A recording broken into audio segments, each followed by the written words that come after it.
I'm going to talk to you about reigniting the innovation engine. When I proposed that title, one of my colleagues told me it sounds like you're trying to make something great again. And is that a thing that you do? And I was like, yeah, not really. It's more like, we're trying to bring the sexy back to the social casino space. But anyways, that's neither here nor there. Again, I'm Pawan Sivaraman. I come to you from Klebo. We're a social casino that's live from Las Vegas. That's the first question I usually get. How do you say your name? And there's many variations there. Just make it easy for everyone when you want to talk to me later. PA and the number 1 together, Pawan. Easy. So again, I'm going to talk to you about reigniting the innovation engine. And for me, I'm not going to talk about a lot of the things that people have already talked about in the social casino space. I'm trying to open it up to a new topic of discussion and genre of products.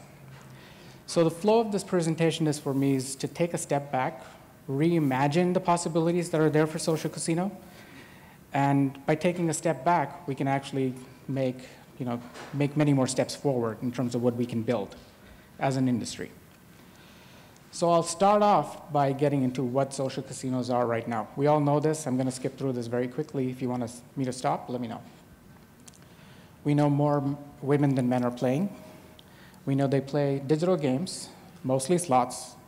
You won't hear it enough times, slots, slots, slots, slots. That's a lot of what we do.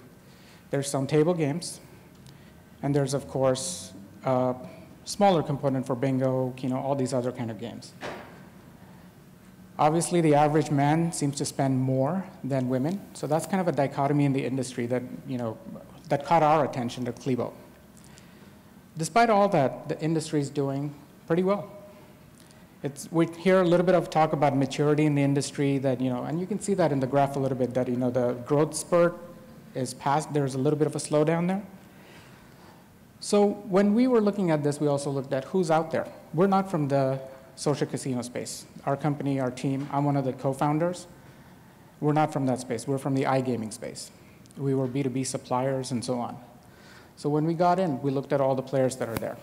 And there's a lot of big names. And as a new entrant, we had to think about what we could do if we wanted. We truly understood the players, the casino space, and so on. So we had to kind of understand what can we do in a crowded market to find differentiation. How can we stand out from the crowd? For us, it was about innovation. We had to do something different. Does that mean that the social casino market doesn't have innovation going on? There's a lot of it going on. There's localization. We heard talk about skill-based, clans, team play, new and much more resonating titles, multiplayer, and so much more that I won't even get into because there's a lot of it happening.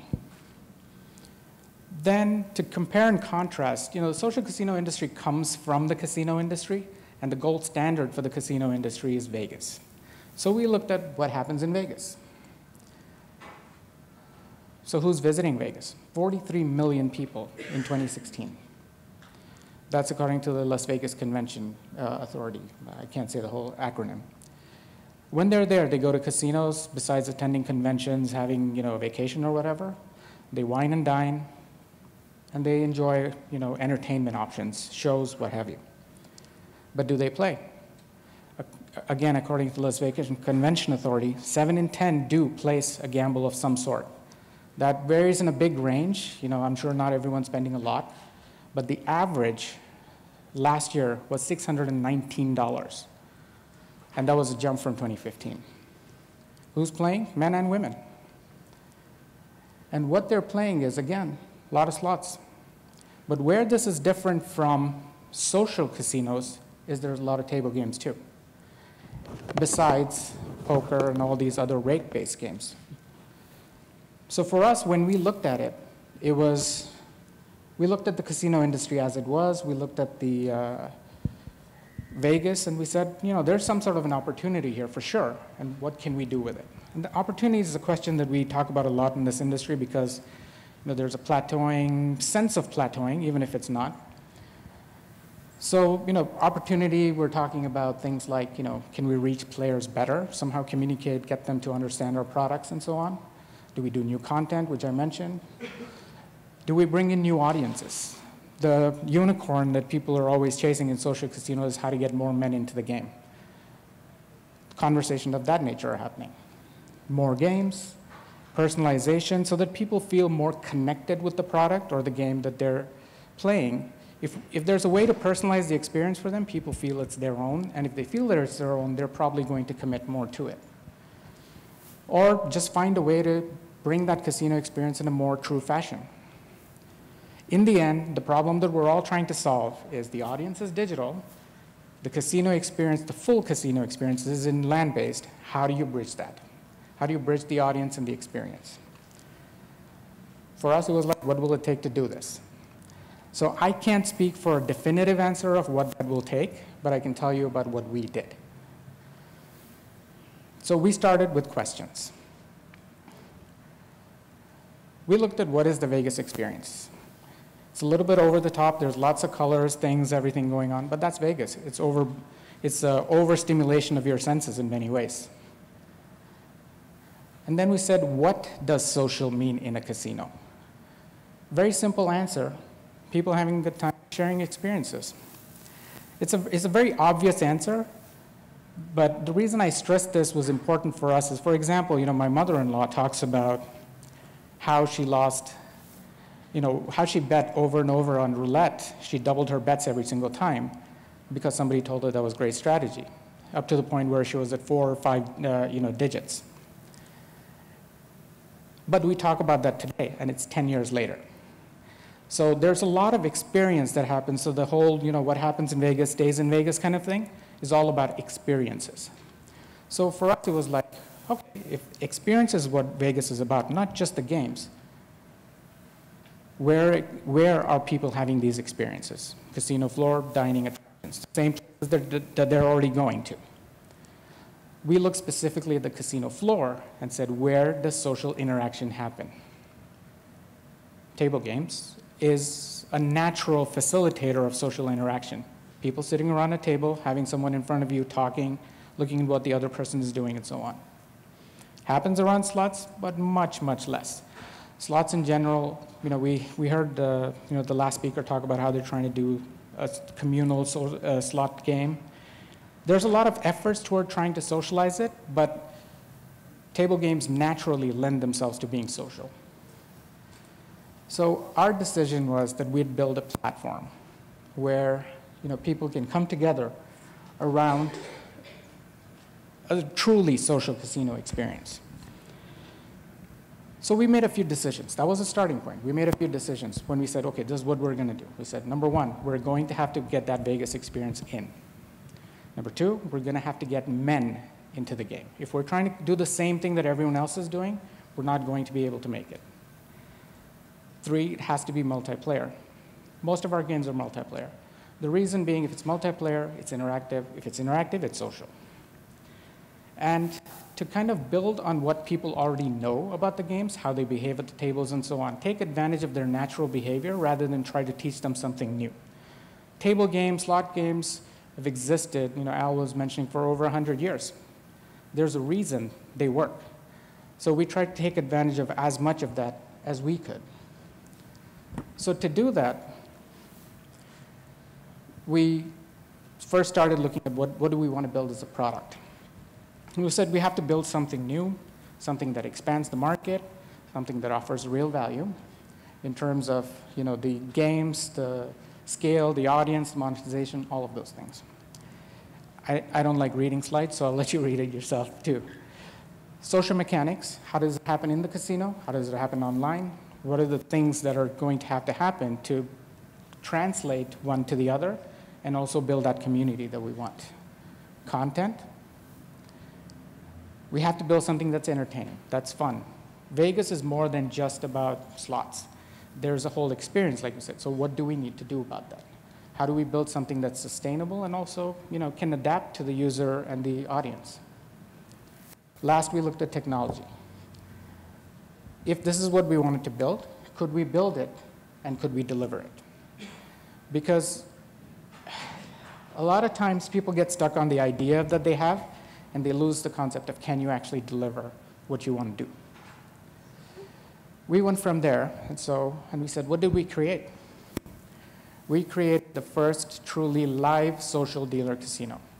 Live dealer has been in the social casino space together, but that has been more as a channel for delivering traffic to other markets. Our product is only social. It's meant to deliver a social experience in the social casino space. Did we just stop there? No, the full casino experience includes digital games and live dealer games. If you go to a casino floor, if you saw only tables and players, that would be more like a reality show. If you went and saw only electronic games, it looks more like an arcade. The full casino, as far as what Vegas has perfected, includes a lot of those. So we built those as well. I'll give you a little quick demo about what we did create, and we'll go from there.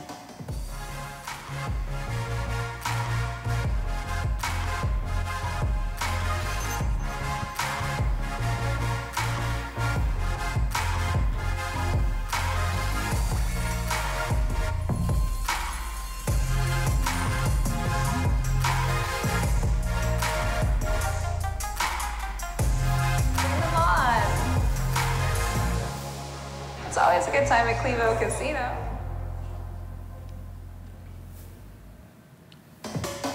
We have a tough time sometimes explaining to people what we created, and that works great to kind of just give you a quick idea of what we did.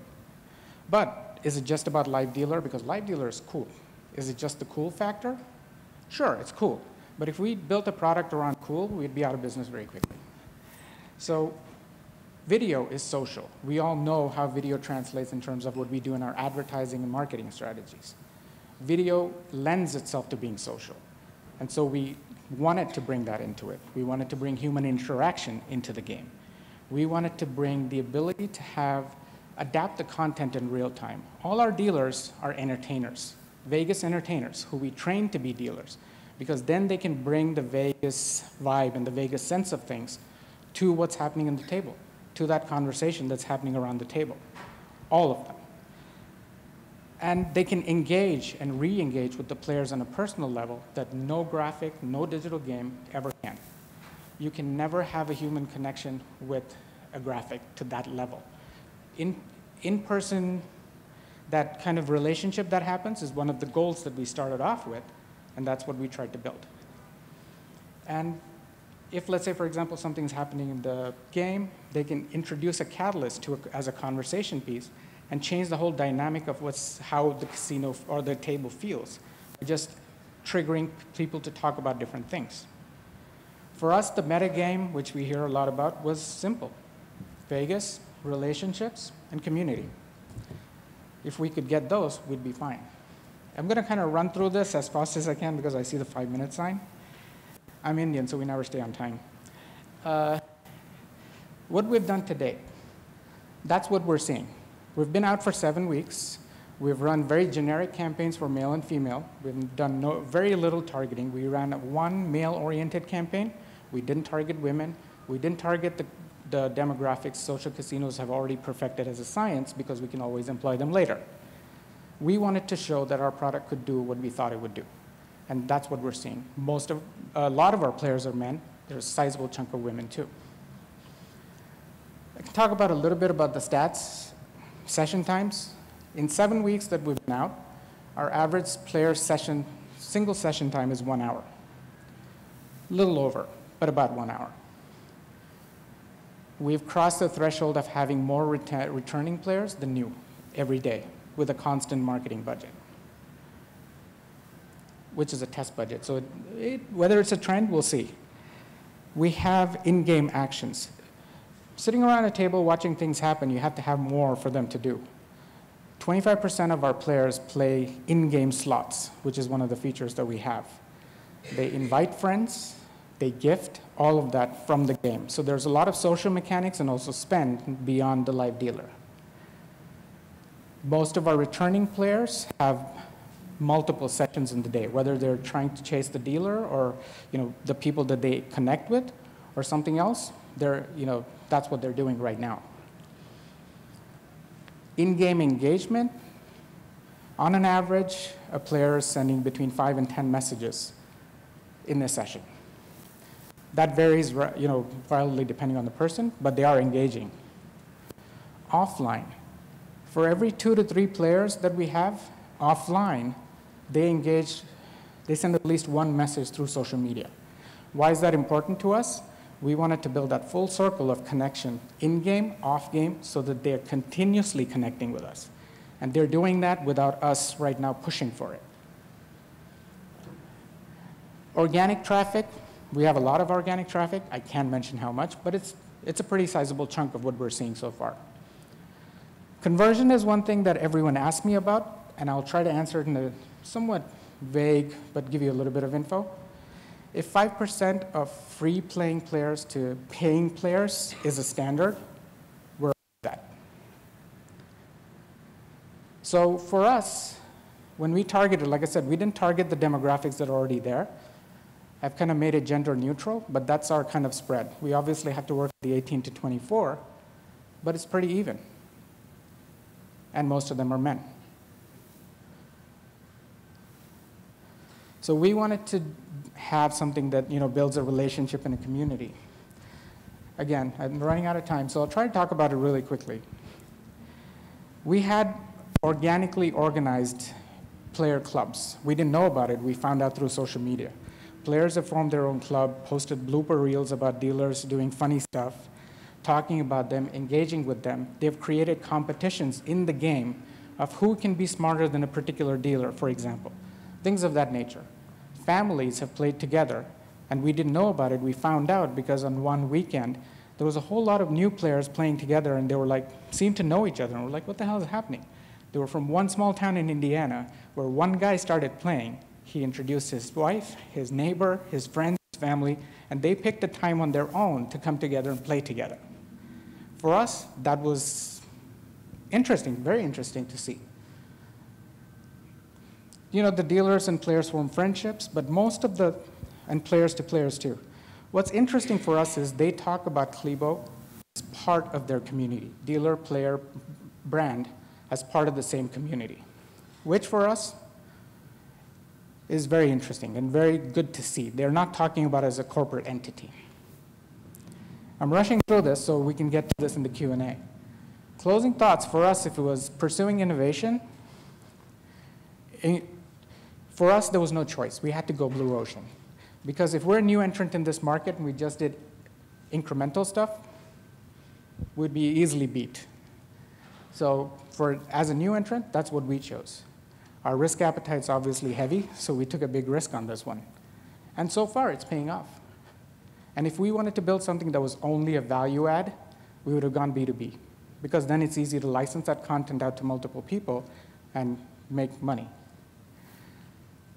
New market, new audiences, that was a check for us. So we said, yes, if it does bring in new people, it's valuable. And finally, is it sustainable? We can hold, it is a sustainable innovation because it holds up for many different things that we want to do. Now, where do you start? Start with passion. We came from the B2B iGaming space, but we have a passion for the industry, for social casinos and the casino space in general. You have to be objective. Sometimes it's easy to drink your Kool-Aid a lot, and you totally lose track of what you can actually execute. Have to be objective. Find a core of innovation that has a plan A, a plan B, a plan C, a plan D, and more. Because if you have only one thing that's good about what you're building, someone can overcome you. But you have to have more ways to do it, to succeed and also to execute. Leverage your experience. Core competency is the greatest thing to build on because it's muscle memory. You can do that much better. Look around, competitors, non-competitors, related industry, and you'll get inspiration. And I'll just skip through this because it's pretty obvious. You have to get the team together to do all this stuff. But for us, it boiled down to innovation and human component together is what we felt is a truly social casino. I do have a question, and when I see live dealers, and I lived in Vegas for many years, I know that players developed a relationship with their dealers, the locals. They're like, I go because this is when this person's shift is on. Do you have players who try to figure out the schedule of certain dealers, or? We never started to do that in terms of publishing schedules or anything of that nature, but people do seem to be doing that organically. They're trying, and they chase the dealer. That's why I think part of the reason we have multiple sessions is because they're trying to find the dealer when their dealer is on. And when they show up, they do play. But that's something that's definitely happening in terms of a relationship. So, you know, I'm obviously a big believer in looking towards the casino floor and taking that as your lead towards coming in. Do you find that being there in Vegas, that your culture of your company kind of brings that in, as opposed to a lot of social casino companies that aren't anywhere near a gambling? Absolutely. There's a reason we chose Vegas. It's not the easiest place to start. You know, for example, we have live dealers, real equipment and everything. You can't get a roulette wheel or a card shoe or anything else without a license. We had to go through the steps of proving that why we don't need to be regulated or why we are not gambling and we're actually an entertainment product to get the okay from the authorities for us to do that. So it's not the easiest place to do it. The reason we did it is exactly that. If you want to translate the gold standard of what a casino is to the online experience, you have to be able to replicate it. If you have to replicate it, you have to have people who live and breathe it. And that's why they're entertainers and not just dealers. Because they can give you that sense of Vegas that is very hard to get otherwise. You could open it up in Europe, Eastern Europe somewhere, but you would never get it. You would never get that sense of it. Yeah. I was curious about how you manage players over periods of time. Like, obviously you have to have dealer schedules. Do you currently support players outside of U.S. time zones, or are you? If you did support that, how would you manage it? Well, we're running 16 hours right now, 7 days a week, and we're due to move to 24/7 in the next month or so. And we do need to publish the schedules because a part of a lot of what we were doing in the initial time is to figure out the right mix. What are people looking for? For example, I talked about adaptive content, right? We're now starting to look at the metrics and say, this time of day, this time of day, this time of day, who are the dealers that work? Who are the players that work with these dealers? Which dealers don't work with these players? So on and so forth, and completely change around our schedules to make sure that every time someone comes in, they get the content they want. And so that's part of what we're doing right now, and that's when we plan to publish the schedules as well. So your casino, in terms of revenues right now, are you seeing a similar mix in terms of what's coming from the tables versus the video? We haven't released all of our digital content yet. We're releasing them in stages with specific ideas of to do campaigns that go with them. But like I said, what we do notice is people are playing already in-game. The first thing we did is release the in-game digital games, because then we know if they want to play that. Then we released a few table games digitally and see how that goes. And so we have a staged plan to release all that content to kind of ensure that there's a cascade effect in terms of how it helps us, ripple effect. Pawan, thank you for a fantastic presentation. Thank you very much.